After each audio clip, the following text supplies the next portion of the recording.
Hello, grown-ups, and welcome to A Beginner's Guide to Being a Grown-Up, the podcast where we unpack the highs and lows and unexpected lessons of adulthood. I'm your host, Sam, and today we're diving into the biggest takeaways from our journey so far. From redefining success to embracing vulnerability, this episode is a celebration of growth and grit and grace. I'm going to start with talking about redefining success and the key takeaways that I've had from some of our brilliant guests. One of the big things about success is it's not linear. When we heard from Tamara Gillen and from Viv Paxanos, they both reminded us that reinvention is just part of our journey. And many of our other guests have also illustrated how they've shifted from big corporate roles into purpose-driven ventures, showing that fulfillment often lies outside of the traditional metric and journey, and that everybody has their own individual journey to follow. One of the things I loved about talking to Tamara is one of the things she said, which really struck me, which was success is no longer about climbing the ladder. It's about building your own. And that really struck me. It's something so many of our guests have done. They've completely ignored the status quo and gone at it their own way and been really successful. So my question to you is, what does success look like for you compared to a few years ago, 5 years ago, 10 years ago?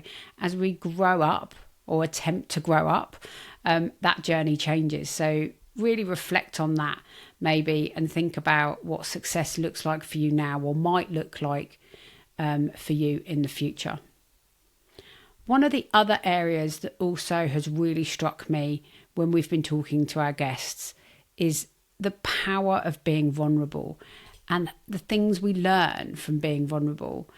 If I go back to the journey Eleanor Mills shared with us, that Sarah Salway shared with us, they both talked about the courage it takes to be really honest, and not just honest with others, but with ourselves. And that actually vulnerability can really be a strength. It's not a weakness. It opens doors to connection, to creativity, to healing. And as one of our guests said about being a grown-up, being a grown-up doesn't mean having to have it all figured out. I think we've learnt that from everybody that we've listened to. It means about being brave enough to say when we don't have it figured out and asking for help. One of the other really key things that we've heard from the guests that we've had on is the importance of community, of connection. And if I go back to Viv Paxanos again, she really highlighted the importance of collective empowerment, something she's illustrated throughout her entire career in all of the businesses she's worked with, especially when it comes to women in leadership. That's come out really strongly.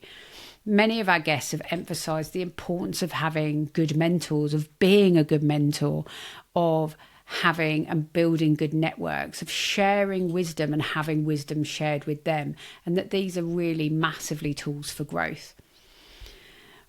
Again, a quote from one of our guests is that I call on here is, we rise by lifting others, and that's the grown-up way.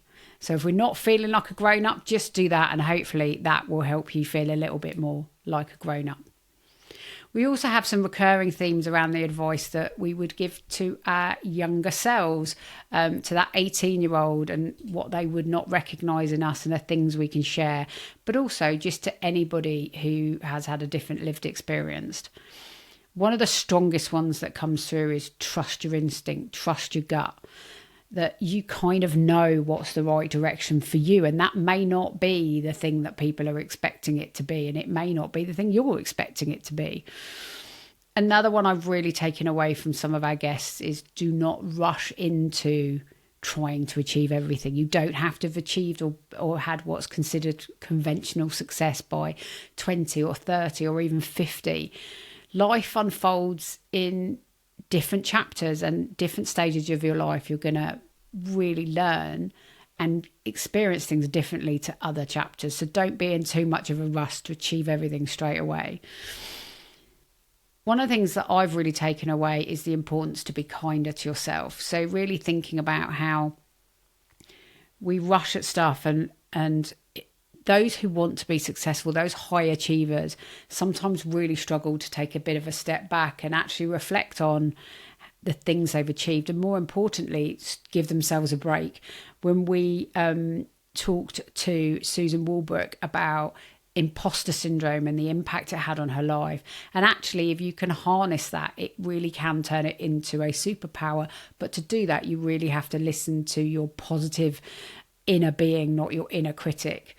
And one of the things that maybe we can all do a bit more of is think about, if you could send a message to your 18-year-old self, your 20-year-old self, or even your 30-year-old self, what would it be?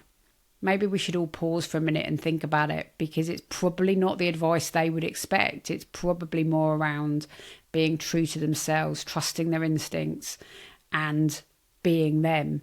There's a really great quote that's come up in one of our episodes, which I loved, which is, be yourself because everybody else is taken. And I think the quicker we learn that in life, the happier we'll be and the more contented we'll be. So maybe pause for a moment and think about what that advice would be to your younger self. Maybe even write it down, share it with us on one of our channels, and let us know what it is that actually you would share.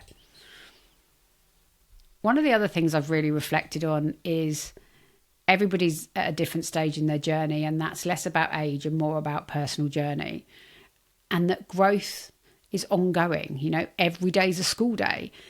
We had guests talking about this really explicitly. So Dr. Tessie Ojo and Paul Cisse, both of them have reminded us that adulthood is not a destination, it's a process.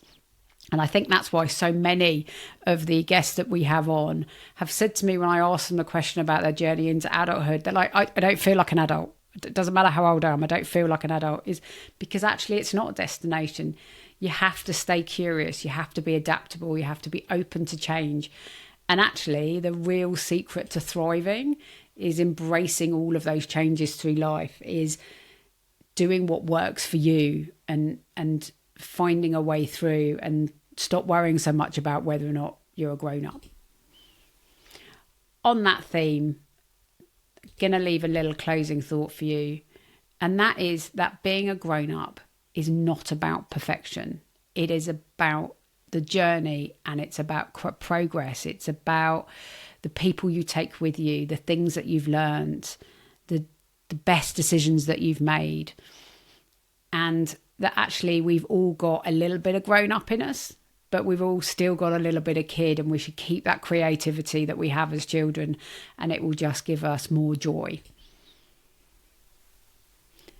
So thank you for joining me on this short reflective ride through the lessons that we've got so far from the 2 series of being a grown up. If this episode resonates with you, please do share it with someone who's navigating their own journey. And remember, nobody's got it all figured out.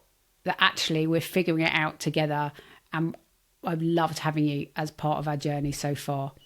Stay tuned for series 3, which will be going live in a couple of months. And in the meantime, enjoy being a grown-up.